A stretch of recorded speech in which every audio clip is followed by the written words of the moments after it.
Every January, millions of people set ambitious goals for the year ahead, and every year, fewer than 10% of them actually succeed. We are consistently taught that if we want to achieve massive success, we have to take massive, grueling action. But focusing entirely on a finish line exposes a severe psychological flaw. It creates a yo-yo effect.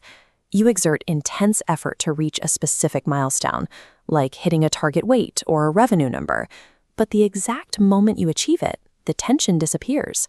Without that goal pulling you forward, your motivation vanishes, and your behavior snaps right back to where you started.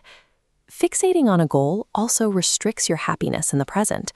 You set a rigid condition for yourself. You are only allowed to feel successful after the entire journey is complete. This is why author James Clear suggests a complete shift in how we approach self-improvement. The outcome you want isn't the problem. The process you use to get there is. As Clear puts it, you do not rise to the level of your goals. You fall to the level of your systems. If you struggle to change your life, it is not because you lack willpower or discipline. It is because the daily system you rely on is designed poorly. To understand how a system beats a goal, we have to look at the math behind tiny changes.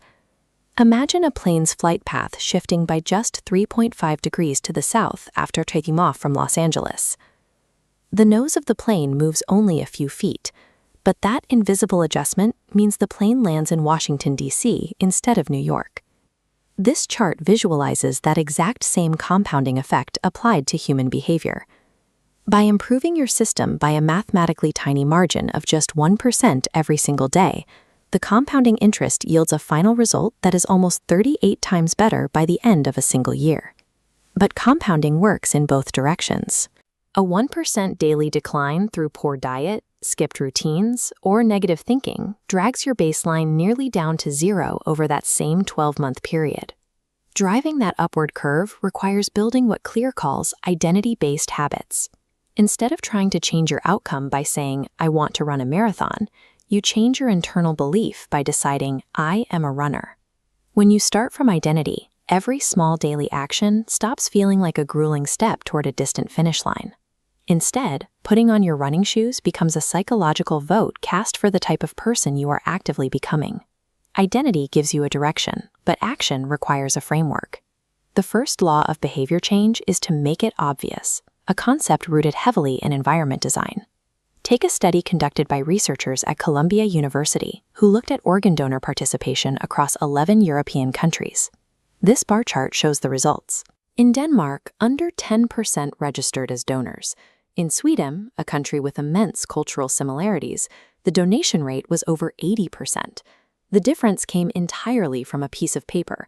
Denmark required opt-in, Sweden required opt-out. Most people simply chose the default option presented to them. To build better habits, you have to design your personal environment so the good choices become your default. The second law is to make it attractive. You can literally reprogram your biological cravings by changing your internal narrative.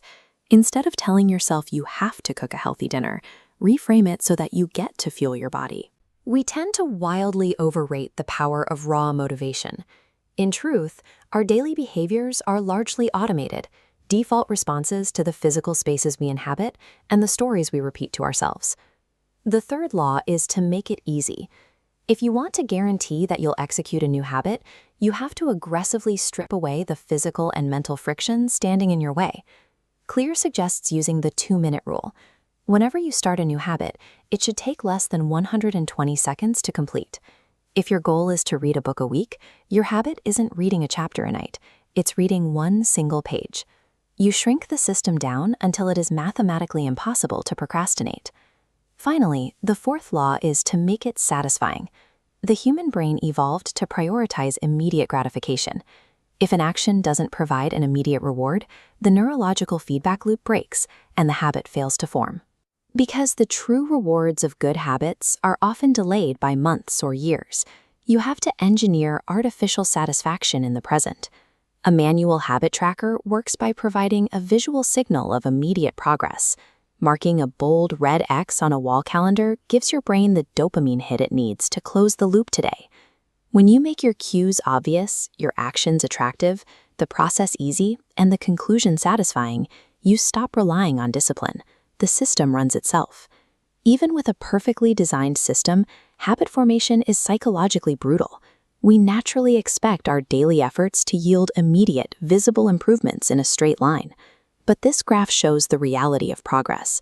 We put in intense, daily effort, but the initial results stay flat.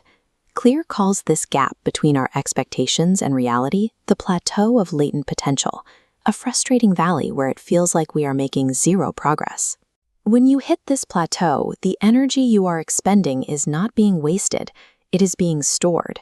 Like an ice cube sitting in a room that slowly warms from 25 to 31 degrees, the work is happening, but the visible melting won't trigger until you hit 32. The people who experience massive breakthroughs in their lives are simply the ones willing to survive the valley of disappointment without abandoning their daily systems. Surviving that valley requires endurance. In his early career, Steve Martin spent 15 grueling years performing stand-up comedy. He spent a decade learning the craft and delivering routines to empty rooms, receiving virtually no immediate reward or laughter for his effort, before finally becoming one of the most successful comedians of his time. Martin avoided burning out during that massive plateau by leaning on a psychological principle known as the Goldilocks rule. This bell curve visualization maps exactly how human motivation functions.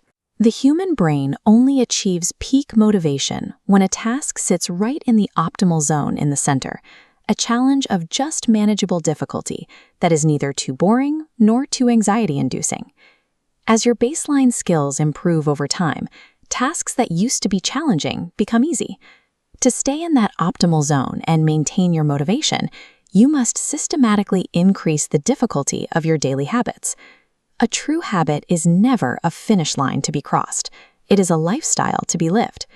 When you detach from the final goal and fall in love with the daily system, self-improvement becomes an infinite game of getting just 1% better every single day.